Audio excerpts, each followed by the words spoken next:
What's up guys, this is Zach. This is just a quick little unboxing that I did for the Pioneerdj OPUS-QUAD, as well as a Pro X flight case that I got to go along with it. My first impressions upon opening this all-in-one system is, man, this thing looks badass. It's large, it has big screens, the knobs are very sturdy and have cool finishes to them. The jog wheels have a real vinyl feel to them, which I like. But anyways, guys, here's a quick little walkthrough video I made of the basic functions, and let me know what you think. Appreciate it. All right, guys, let's do a quick walkthrough of the Pioneerdj OPUS-QUAD. This is just gonna be a quick run of the basics, like powering the unit up, seeing what it looks like in its operational state, loading some tracks, playing them, and maybe doing a couple effects. Anything past that, I'll make some additional videos on. This is just basically how to turn it on and get some music playing and seeing what it looks like. All right, let's do it. So I went ahead and plugged in our headphone and the headphone port here. And now let's power the unit on. I've got it plugged into the wall there, into the back here, into the port, and that button is right there next to it. So we're just gonna press that. And you can see the unit lights up, and now it's in its booting state. All right, it comes up, and you can see we have no inputs at the current moment.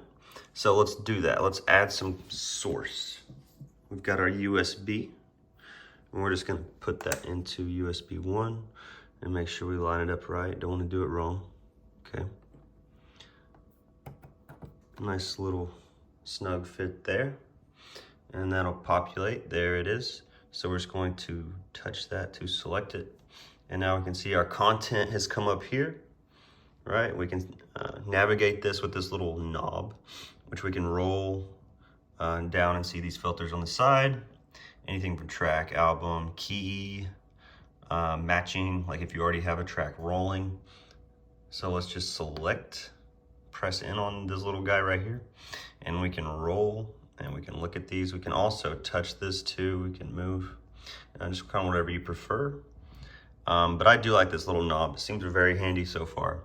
So we'll just press some track here. And we'll do this Black Eyed Peas one. So we'll go to channel 1, hit load, and that loads the track here. And you can see when it loads, it's already playing.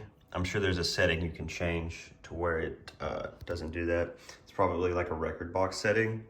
I'm new to record box, so I don't know all the settings yet. But if you want to pause it, you can hit that, right? We can also cue it back. Okay, so this one cues it just where it's at. That's different than Serato. But I'll just hit play for now. And you can see the track info on this little screen here.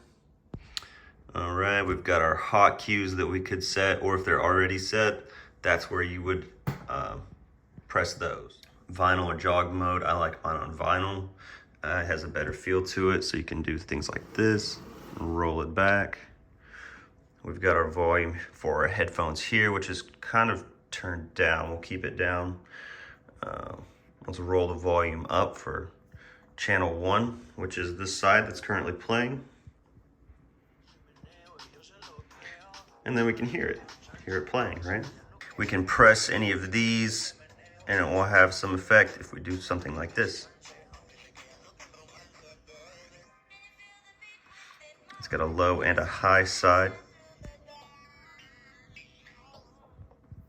And you can see this is blinking, so it's currently selected. And we can do that with any of these others as well. Space and dub echo, I believe, will have a lasting effect. Even though you kill the track or something like that, it'll still kind of linger on. So that's a good end of set transition or something like that. Right, so then we've got our master volume here. If I was to have those outputs directed somewhere, we would hear volume there, but currently don't. I just have the headphones plugged in. But we can see that indicator here. It shows us that volume. Shows us when it's red, clipping, or if it's too low, right? We have a Beat FX selector right here.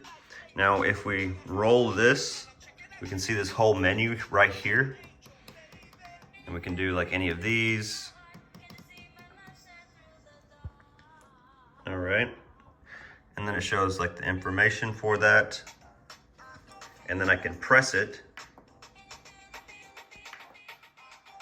And you hear that little echo it just did right there because I pressed it to be on. And then it kept doing it until I pressed off. And then it would like let the echo roll. All right.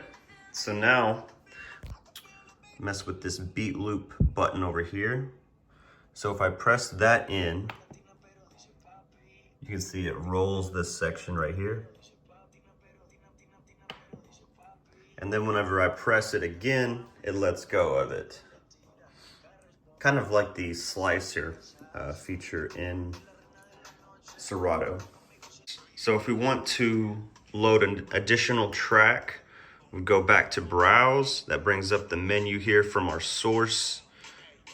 And we can just scroll to find one or press it, load it onto our next deck.